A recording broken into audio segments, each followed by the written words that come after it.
দাদা, তুমি কি বাড়িতে আছো? আরে হ্যাঁ বোন, ভিতরে চলে আয়।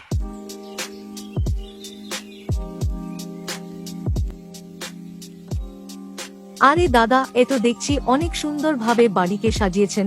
অনেক খরচা করলেন বুঝি? আরে না না, সেরকম তো কিছুই খরচ হয়নি। M Sardar PVC profile distributor private limited থাকতে আমাকে কোনো চিন্তা করতে হয়নি। আচ্ছা, তাহলে কি কি সরঞ্জাম পাওয়া যাবে ইনাদের কাছ থেকে? এরা আইএসও সার্টিফায়েড ডিউরোপ্লাস্ট, অরবিন্দের মতো বড় বড় কোম্পানির পিভিসি প্রোফাইল থেকে শুরু করে নতুন নতুন ডিজাইনের দরজা, সিলিং, অয়েল প্যানেল, পিভিসি বার ফিটিংস ও মডিউলার কিচেনের যাবতীয় সরঞ্জামই সাপ্লাই করে থাকে। পাইকারি ও খুচরো দুটোভাবেই কি সরঞ্জাম পাওয়া যাবে দাদা? আরে হ্যাঁ বোন, তাই তো বলছি, নিজের বাড়িকে সুন্দরভাবে সাজিয়ে তুলতে আজই যোগাযোগ কর M Sardar PVC profile distributor private লিমিটেডের সাথে।